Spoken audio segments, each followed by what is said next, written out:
Good morning, football fans. I am joined by Tony Parlay, and we're here by the fireside. So that must mean that we have some Tony Parlay QB analysis.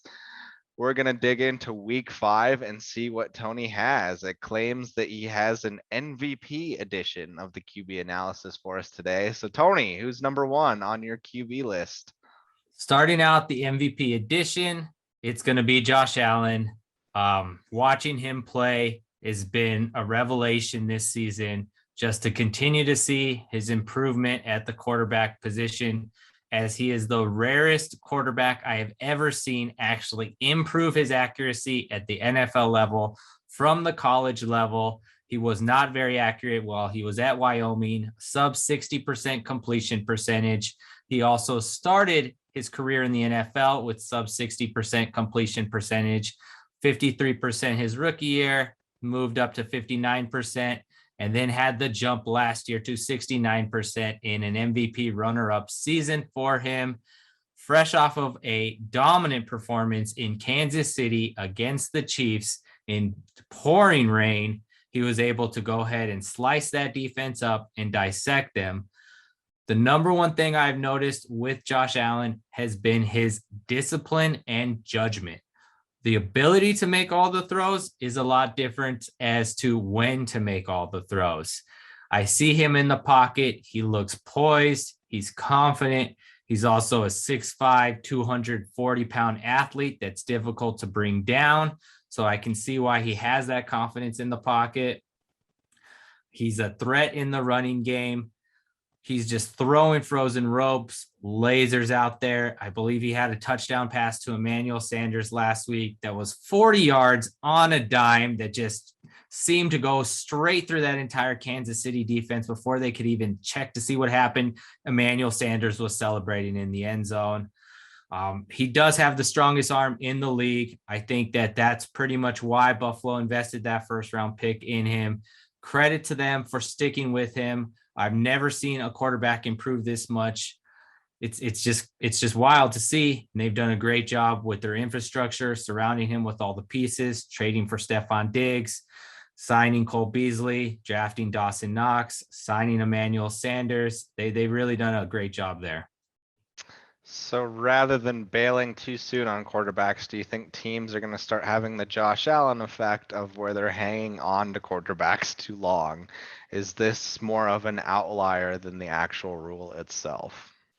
I would agree that it is an outlier. I believe Robert Saleh was trying to compare Zach Wilson to Josh Allen this past week after 5 games. I think it's fair to say that Zach Wilson is not Josh Allen. As I did go ahead and touch on, Josh Allen is a 6'5", 240-pound athlete, 27 rushing touchdowns in his career. I don't think that's going to happen for Zach Wilson. So I very much could see teams copying that strategy.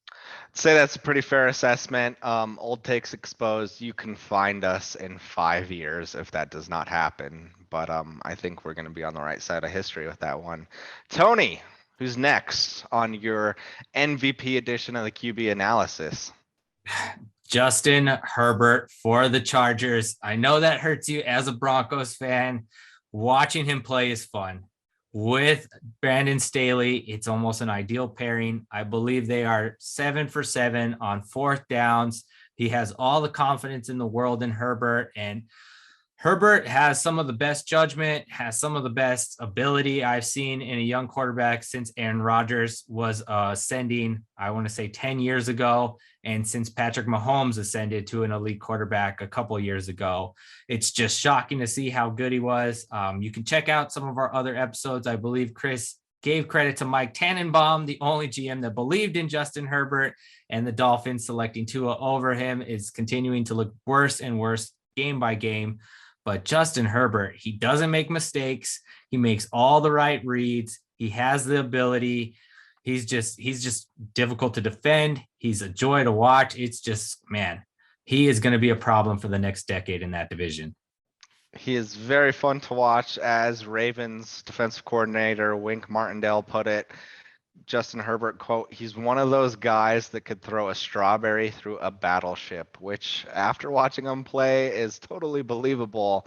But yeah, he's definitely proven me wrong in terms of my theory about sophomore slumps and is continuing to, I mean, honestly, I'd say he is the number one MVP contender for this season based off of what we'd seen. So fits right into your MVP narrative here. So who do you have as number 3 on your MVP list this week? To wrap it up, I'm going to go ahead and have Dak Prescott in that MVP conversation. Maybe a little bit of a homer pick as I am a Cowboys fan, but the change that I've seen in Dak Prescott has really been from the shoulders up. His ability to manipulate defenses with his eyes. He's number one in man coverage. It just seems like everyone believed that it was the surrounding parts around him. Maybe the Cowboys shouldn't pay him, but it really looks like he put the work in the film room. He did have that horrific injury about a year ago at this time.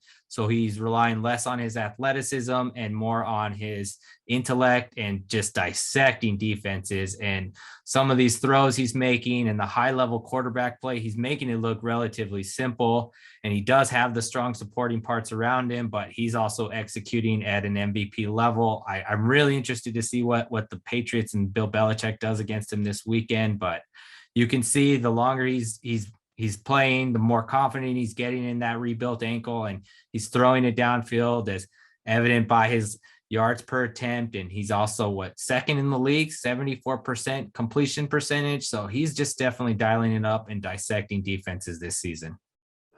He's certainly runaway candidate for comeback player of the year. I think both of us had him in our predictions for comeback player of the year. But yeah, he is an MVP candidate this year. To your point about Josh Allen, he's learning that yes, I can make certain throws, but there's a time to make those certain throws. And I think that's the difference we're seeing from Dak this season. So yeah, great list you put together for us, Tony. It was great having you here at the Fireside Chat. Where can folks find you to find some additional QB analysis if they want to in between these episodes? You can go ahead and find my analysis, see some of these videos, watch them, read some of my thoughts on my website, my blog, TonyParlay.com. I'm also on the Twitterverse at Tony Parlay.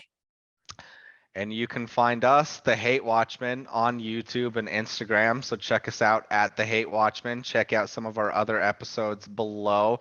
We have some other QB analysis videos from Tony. We have our winners and losers. We have our spread show. Check them out. I'm Chris Billings. This is Tony Parlay. This has been QB analysis for week 5. We'll see you in week 6 and look forward to breaking down another 3 quarterbacks here with Tony Parlay. Have a great football weekend, folks.